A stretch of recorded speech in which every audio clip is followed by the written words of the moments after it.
এই হলো রাম মন্দিরের মেন গেট। এটা গেটের বাইরে বেরিয়ে একটা দারুণ জিনিস নিয়ে নিলাম। এটা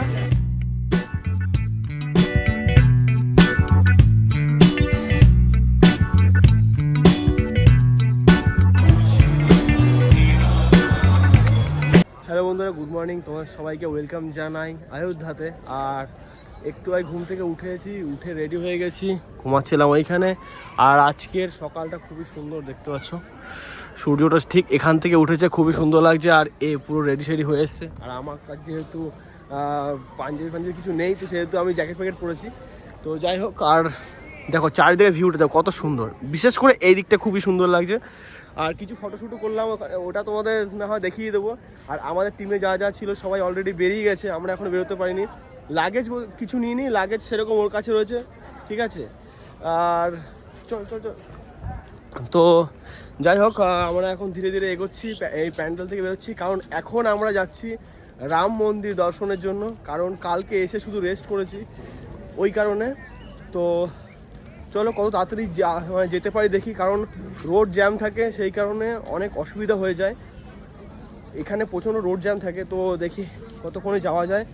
আর যেতে যেতে যা রাস্তায় আসবে দেখানোর মতন সবটাই তোমাদেরকে দেখাবো। আর খুবই ভালো লাগছে এখানে এসে। আর রাত্রেবেলার দিকে বিশেষ করে আমি ময়ূরের ডাক শুনতে পাচ্ছিলাম। তবে হ্যাঁ, ময়ূর আমি দেখতে পাইনি রাত্রেবেলা, প্রায় আমি অনেক রাতে ঘুমিয়েছি, তবে ময়ূরের আওয়াজ আমি শুনেছি। আর যাই হোক, আর এই যে প্যান্ডেলটা দেখতে পাচ্ছি, এই প্যান্ডেলের মধ্যে খাওয়া দাওয়ার ব্যবস্থা করেছিল আমাদের এই সাইড থেকে। ওটা তোমাদের আগের ব্লগে আমি দেখিয়েছি। তো খাওয়া দাওয়ার ব্যবস্থা খুবই সুন্দর ছিল। আর শুরু থেকে শেষ পর্যন্ত মানে ওরা যে আমাদেরকে দুর্গাপুর থেকে নিয়ে এসছে, ওখান থেকে এখান পর্যন্ত প্রচণ্ড গাইড করেছে।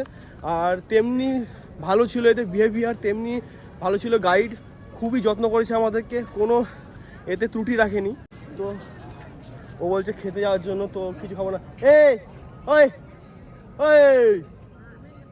ওই বলতে শুনতে পায় না, তো ওই কারণে একটু অসুবিধা, ঠিক আছে। আমাদের টেন্ট মানে যেখানে ক্যাম্প আছে, ওখান থেকে বেরোতে কপালে এটা লাগিয়ে দিল, ঠিক আছে। আমার এটা করার খুবই ইচ্ছে ছিল, বাট বেরিয়ে দেখি এগুলো করে দিচ্ছে। তো যদিও এটা সঙ্গে করে টাকা নিচ্ছে, তবুও কিন্তু বেশ একটা আলাদা মানে সুন্দর লাগছে খুব দেখতে। আর তোমরাও বলো কমেন্টে যে কেমন দেখতে লাগছে। আমাকে করেছে আর ওকেও করেছে, তো এটা কিন্তু খুবই সুন্দর লাগছে। আর এখনো পর্যন্ত আমরা এতটা যাবো, অনেকটা দূর আমি দেখাচ্ছি। ওই দেখো গেটটা, মেন গেটটা, অতটা হেঁটে যেতে হবে এখন। কারণ তোমাদেরকে বলেইছিলাম কালকে ব্লগে যে আমাদের ওইখান থেকে ভেতর পর্যন্ত আমাদের ট্রেনটা যেখানে আছে পুরো 300 মিটার। আর 300 মিটার যদিও বেশি দূর না, অসুবিধাটা হয় এই কাদাটা দেখতে পাচ্ছ না, বৃষ্টি হয়েছে, এই বৃষ্টির কাদাটার জন্য মেন সমস্যা।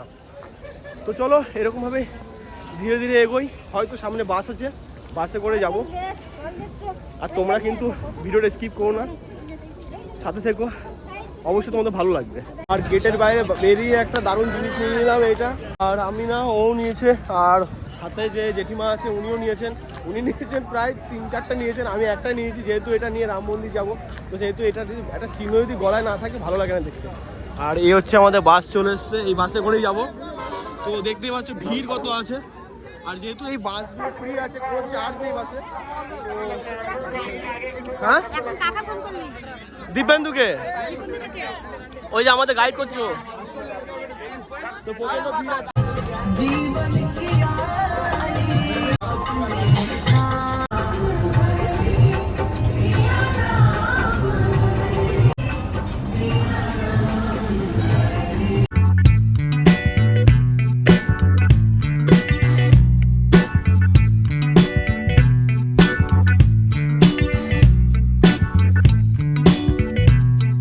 বাস থেকে নেমে গেছি, আর এখন আমরা মেন জায়গায় চলে এসেছি। হ্যাঁ, এখান থেকে যদিও মন্দির যাওয়ার জন্য একটু হাঁটতে হবে, তো হেঁটে যাবো। আর কিন্তু যে এরিয়াটাতে আছি, এরিয়াটা সত্যি খুবই সুন্দর। আর দেখতে পাচ্ছ চারিদিকে খুব সুন্দর পিলার দিয়ে ডিজাইন করা আছে এদিকগুলো, আর সবাই এই দিক থেকে আসছে।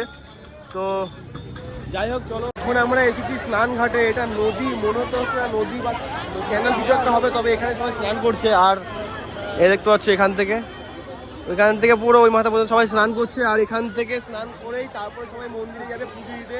তো ভাবছি আমি ওখানে স্নান করে নেবো, স্নান টান করে তারপরে একবারে মন্দিরে পুজো দিতে যাবো। আর দেখো কতটা সুন্দর লাগছে এখানে, ঠিক আছে। সবাই এসছে এখানে স্নান করতে।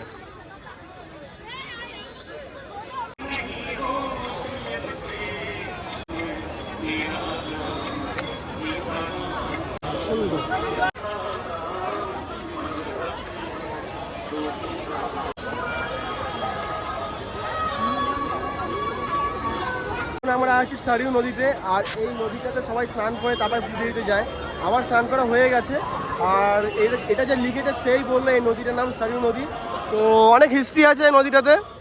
শুনেছি এখানে রামও নাকি স্নান করেছিল। তো এখানে স্নান করে শুদ্ধ হয়ে তারপরে সবাই মন্দিরে পুজো দিতে যায়। আর অনেকে জল ভরে নিচ্ছে, যেমন নিচে দেখতে পাচ্ছ এখানে আমাদের জলেরই আছে এরা, তো এরা এখান থেকে জল ভরছে। আমরা এখন এখান থেকে অটো করে নিয়েছি, কারণ এখান থেকে রাম মন্দির 2 কিলোমিটার, তো 2 কিলোমিটার হাঁটা যাবে না, তো ওই কারণে আমরা অটো করে নিলাম। আর দেখতে পাচ্ছ এই যে অটোর মধ্যে সবাই চেপে আছে। তো দেখি এখান থেকে অটোতে যেহেতু যাচ্ছে তো সেহেতু বেশি সময় লাগবে না, 5 মিনিটের মধ্যে পৌঁছে যাবো।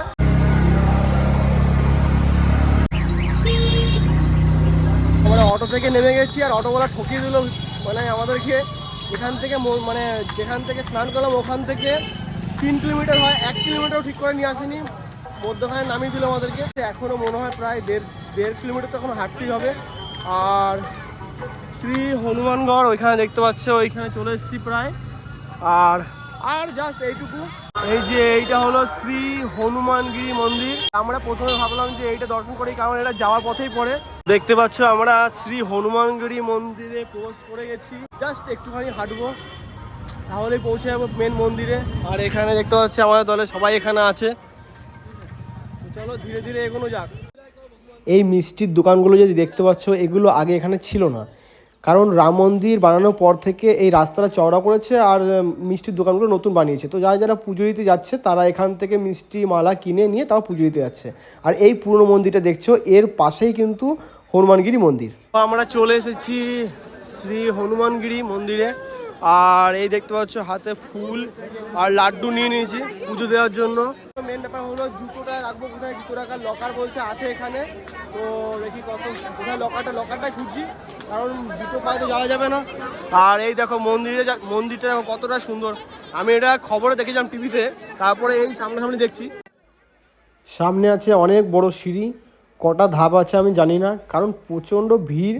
আর দেখতে পাচ্ছ যা দেখা সামনে, তো পুরো ওপরে উঠে তারপরে ওপরে মন্দির, ওখানেই পুজো দিতে হবে।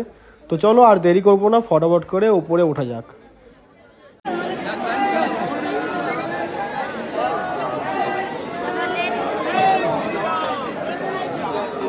আসতে দিচ্ছে না,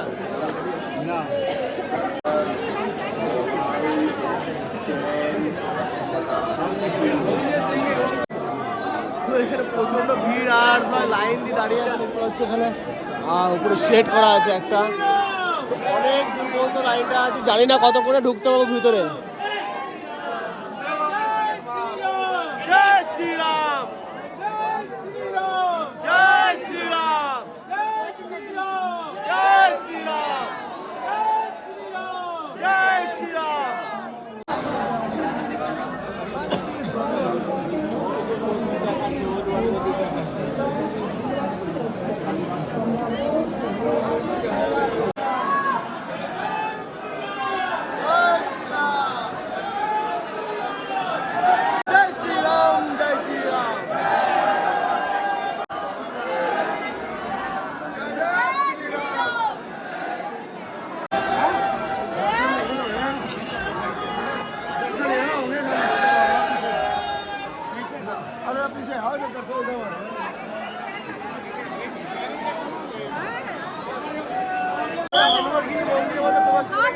আর এই দেখতে পাচ্ছ মন্দিরের দেওয়ালটা খুব সুন্দরভাবে ডিজাইন করা আছে মন্দিরগুলোর মধ্যে।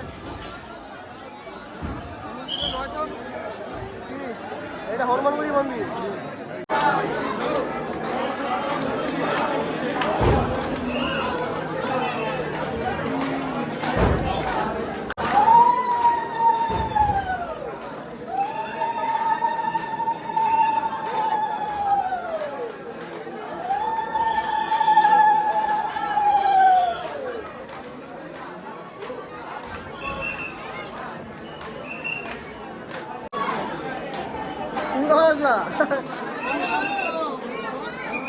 এইগুলো মানে সাজাচ্ছে, কি কারণে সাজাচ্ছে আমি জানি না, মানসিক আছে না, এখন ওখানে ফুল দেওয়া আছে, যারা পুজো দিচ্ছে তাদের ফুলগুলো।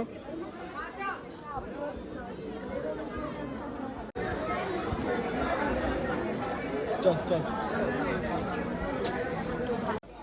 এই দিক থেকে হলো বাইরে বেরোনোর রাস্তা, কারণ ওই দিক থেকে শুধু ঢুকতে দিচ্ছে, বেরোতে দিচ্ছে না, কারণ প্রচণ্ড ভিড়। আমরা শ্রী হনুমানগড়ি মন্দির থেকে বেরিয়ে এখন যাচ্ছি রাম মন্দিরের দিকে। রাম মন্দিরের ঠিক পাশেই, তবে খুব পাশে না, মোটামুটি দূর আছে। তবে এখন রাস্তা হেঁটে যাচ্ছি, আর সাথে কাকিরাও আছে। তো যাই হোক, আর খুবই ভালো দেখলাম ভেতরে। তোমরা কেমন দেখলে আমাকে অবশ্যই জানাবে। আর এই দেখো, ওখানে একটা লোগো দেওয়াই আছে। তো যাই হোক, ফার্স্ট টাইম আমার এক্সপিরিয়েন্স হবে, জানি না কেমন হবে, কতটা গিয়ে ফোনটা কতটা, কারণ এখানে ফোন নিয়ে অ্যালাউ করলো, আর রাম মন্দিরে আমার মনে হয় না ফোন নিয়ে অ্যালাউ করবে পুরোপুরি ভেতরে। তবে যতটা আমি পারবো ততটা তোমাদেরকে দেখাবো। তো চলো, তোমরা কিন্তু ভিডিওটা স্কিপ করো না, সাথে থাকো, আশা করি তোমাদের ভালো লাগবে।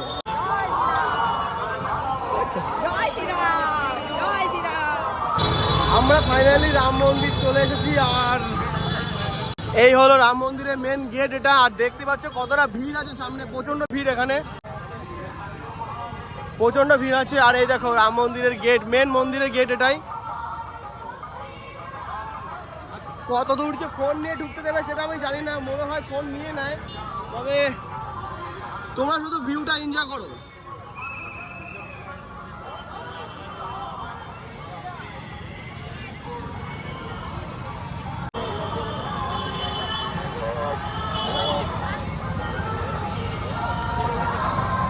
এই যে পিলারগুলো বানানো আছে, সাইডের ডিজাইনগুলো কতটা সুন্দরভাবে বানানো আছে দেখো। কাছের থেকে দেখলে সব থেকে বেশি ভালো লাগছে, কারণ দেখেছিলাম টিভিতে, তো ওখান থেকে অতটা বোঝা যায় না। দারুণ সুন্দরভাবে করা আছে। আর আমরা রাম মন্দিরের গেটের মধ্যে এন্ট্রি করে গেছি, এরিয়ার মধ্যে। আর দেখতে পাচ্ছ সবাই হেঁটে হেঁটে ওইদিকেই যাচ্ছে। আর এই লাইনটা দেখতে পাচ্ছ, এটা ভিআইপি লাইন আছে, এটা আমাদের জন্য নয়, ঠিক আছে। আর আমরা হচ্ছে এখান থেকে যাচ্ছি, এই সাইড থেকে আমাদের জন্য, পাবলিকের জন্য এখানে, ভিআইপিদের জন্য এখানে। ফোন নিয়ে ঢুকতে দেবে না, আর এইখানে ফোন সব জমা নিয়ে নিচ্ছে, ঠিক আছে। তো যাই হোক, এখন ধীরে ধীরে এগোচ্ছি। তো যাই হোক, ফোনটা আমার নেয়নি, ঠিক আছে, এখনো পর্যন্ত নেয়নি, কারণ এখানে সবার লাগেজগুলো চেকিং হলো।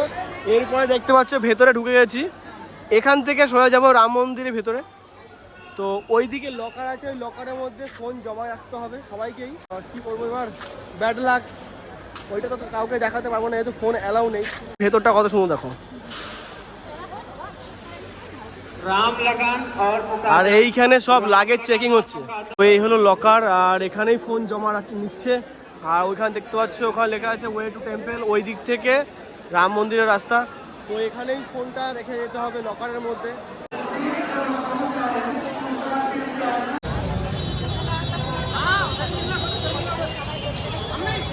আমাদের রাম মন্দির ঘোরা কমপ্লিট, মানে রামের মন্দির দর্শন করা কমপ্লিট হয়ে গেছে। আর এখন আমরা বেরোচ্ছি, এই যে এ বেশ আনন্দে আছে, ঠিক আছে। তো যাই হোক, প্রচণ্ড খিদে পেয়ে গেছে, সকাল থেকে কিছু খাইনি। আর যেহেতু পুজো করলাম, ওই জন্য খাওয়া দাওয়াটা হয়নি। সামনে একটা খুব সুন্দর মন্দির করা আছে দেখো, এটা আমি জানি না কি মন্দির। আর রাম মন্দির দর্শন করে বেরোনোর পর তার সামনেতে আর একটা ভালো মন্দির আছে। তো ওই মন্দিরটা তোমাদের দেখাচ্ছি, এটা আমি সামনাসামনি বেরোনোর সময় দেখলাম, খুবই সুন্দর। এই দেখো এই মন্দিরটা দারুণ সুন্দরভাবে বানানো আছে। আমি এখানে ভেতরে যাইনি, বাইরেটাই তোমাদের দেখাচ্ছি। ভেতরে আমি যাবো, ভেতরটা অবশ্যই তোমাদের দেখাবো, কিন্তু খুব সুন্দরভাবে করা আছে। আর আমরা মানে এসে সঙ্গে সঙ্গে ফটো তুলে নিয়েছি, ও তুললো, তো ছবি টবি তুললাম, খুবই সুন্দর। আর যাই হোক, এখানে খুব সুন্দর, কিন্তু ঘাস দিয়ে খুব সুন্দর চাষ করা আছে, ঘাস চাষ করা আছে খুব সুন্দরভাবে। আর এখানে দেখতে পাচ্ছ হনুমানও আছে, এখানে হনুমান নয়, বাদর আছে এখানে, যেহেতু আমাদের ওদিকে সব বাদরই থাকে, মানে হনুমানই থাকে। তো যাই হোক, চলো ভেতরটা এবার তোমাদেরকে দেখা। আর এই হলো মন্দিরের ভেতরটা, মেন ঠাকুরটা ওখানে আছে, ওটা তোমাদের দেখাচ্ছি আমি। তার আগে তোমরা এইটা দেখে নাও, দেখো এইখানে খুব সুন্দরভাবে, মানে অত ভালো হিন্দি পড়তে পারি না, তোমরা যদি কেউ পড়তে পারো ভিডিওটা পজ করে পড়ে নিতে পারো। আর এখানে খুব সুন্দরভাবে মানে রাম লক্ষ্মণ সীতার খুব সুন্দর চিত্র করা আছে, সেম এখানেও আছে, এখানেও আছে, সব কিছু লেখা আছে, কিন্তু আমি এগুলো পড়তে পারি না সোজা কথা। আর দেখতে চারিদিকে এরকম সব ছবি আঁকা আছে, আর তার নিচে নিচে অনেক সুন্দর আঁকা আছে। আর ওই দেখো মানে আমি আর হচ্ছে এই দেখো এখানে বড়টা ঘন্টাও আছে, ঠিক আছে, এখানে বড়টা ঘন্টাও আছে। আর খুব সুন্দর ডিজাইন করা আছে, এইদিকেও আছে। তো চলো এবার তোমাদেরকে আমি মেন যে ঠাকুরটা আছে সেই ঠাকুরটা তোমাদেরকে দেখাই। খুবই সুন্দর লাগে ঠাকুরটা, আর তোমরাও দেখো। এই হলো মেন ঠাকুর। ঠাকুরটা তোমাদের কেমন লেগেছে অবশ্যই আমাকে কমেন্ট করে জানাবে, আর এই মন্দিরটা তোমাদের কেমন লেগেছে অবশ্যই আমাকে কমেন্ট করে জানাবে সব কিছু। তো এইটা পুরো এই যে রাম মন্দিরটা এই সোজাসুজি আছে, ঠিক আছে? আমরা ওই ধার হয়ে বেরিয়েছি, ওইখান থেকে পুরো সামনাসামনিতে এই মন্দিরটা আছে। এই জায়গাগুলো খুব সুন্দরভাবে ডেকোরেশন করা আছে, জায়গাগুলো দারুণভাবে ডেকোরেশন করা আছে। দেখো ঝাড় দিচ্ছে, সত্যি এসে মানে এতটাই ভালো লাগছে তো বলার মতো না। তোমরা যারা যারা আসো নি একবার আসো, অবশ্যই আসো, বেশি দূরও না, ট্রেন ধরে চলে আসো। খুবই সুন্দর জায়গা, আমি বলছি আসলে মনে হবে না টাকা পয়সা খরচা করলে বা কিছু, সেটা তোমাদের মনে হবে না, এতটাই ভালো লাগবে তোমাদের এখানে এসে। তাই বলছি টাইম ওয়েস্ট করো না, অবশ্যই তোমরা আসো, এসে রাম মন্দির অযোধ্যা, আমরা বলি অযোধ্যা এসে ভিজিট করো, রাম মন্দির দর্শন করো। যদিও রাম মন্দির মানে ভেতরে গিয়ে তোমরা ভিডিও করতে পারবে না, ফোন অ্যালাউ নেই, নিয়ে চোখে দেখবে, যা দেখবে তাতেই ভালো লাগবে। আর খুবই সুন্দরভাবে বানানো আছে সব কিছু। আমার কাছে পার্সোনালি খুবই সুন্দর লেগেছে, যতটা আমি টিভিতে দেখেছি ততটাই, মানে টিভিতে যা দেখেছি তার থেকে বেশি ভালো লেগেছে সামনাসামনি এসে। তো আমি তোমাদেরকে সবাইকে বলবো যে অবশ্যই আসো, এসে দেখো, খুবই সুন্দর। আর এখান থেকে আমাদের এখনও পর্যন্ত যেতে হবে 3-4 কিলোমিটার এখনও যাব, কারণ আমাদের যেখানে ক্যাম্প আছে ওখানে যেতে হবে। তো তোমাদের কেমন লাগলো এই ভিডিওটা, আর এই জায়গাগুলো তোমাদের কেমন লাগলো, রাম মন্দির তোমাদের কেমন লাগলো, হনুমানগিরি তোমাদের কেমন লাগলো, অবশ্যই সব কিছু আমাকে কমেন্ট বক্সে গিয়ে জানাবে। কারণ জানালে তবেই ভালো লাগবে, না হলে আমি বুঝবো কীভাবে বলো। তো অবশ্যই আমাকে সব কিছু কমেন্ট করে জানাবে। আর আমি এইটুকু তোমাদেরকে রিকোয়েস্ট করবো, অবশ্যই আসো, এসে রাম মন্দির, অযোধ্যাতে রাম মন্দির আছে, রাম মন্দির তোমরা দর্শন করে যাও। হ্যাঁ, তবে রাম মন্দির দর্শন করতে আসার আগে অবশ্যই হনুমানগিরি যে মন্দিরটা আছে ওইখানে অবশ্যই তোমরা যাবে। ওই জায়গাটাও খুবই সুন্দর, খুবই ভালো জায়গা, আমার তো খুবই ভালো লেগেছে, তোমরাও দেখলে। তো যাই হোক, এই ভিডিওটা তোমাদের কেমন লেগেছে অবশ্যই কিন্তু আমাকে জানাবে। যদি ভালো লাগে তাহলে ভিডিওটাকে লাইক করবে, আর যারা চ্যানেলে নতুন আছো চ্যানেলটাকে সাবস্ক্রাইব করবে, বন্ধুদের মধ্যে, ফ্যামিলির মধ্যে, সবার মধ্যে ভিডিওগুলো শেয়ার করো। চলো দেখা হবে এরকমই আরও কোনো নতুন ইন্টারেস্টিং ভিডিওর সাথে। আমি যেতে যেতে ভাবলাম যে ঘরের জন্য কিছু নিয়ে যাই, তাই জন্য এই ফটোগুলো কিনে নিলাম। আর এই যে এই ভাই বিক্রি করছিল রাস্তায় দাঁড়িয়ে, এর মতন আরও অনেকে আছে এখানে দাঁড়িয়ে দাঁড়িয়ে আছে বিক্রি করার জন্য। তো এর কাছে ফটোগুলো পছন্দ হলো, তাই ফটোগুলো এখান থেকে নিলাম। এ নিয়েছে অনেকগুলো, আর এই কাকু নিয়েছে 7 পিস, 7টা নিয়েছে একসাথে, আর ও নিয়েছে 4টে 5টা, আর আমি নিয়েছি মাত্র 3টে, অনেক কম করে দিয়ে দিল। আর এই কাকিও নিয়েছে 2-3টে নিয়েছে। তো চলো এবার নেওয়া হয়ে গেছে, এবার ক্যাম্পের দিকে যেতে হবে। ফিরে এসে সোজা চলে এলাম খেতে, কারণ প্রচণ্ড খিদে পেয়ে গেছিলো, তাই ফটাফট খেতে চলে এলাম। আর এই ব্লগটা এইটুকুই, চলো তোমাদের সাথে দেখা হচ্ছে নেক্সট ব্লগে।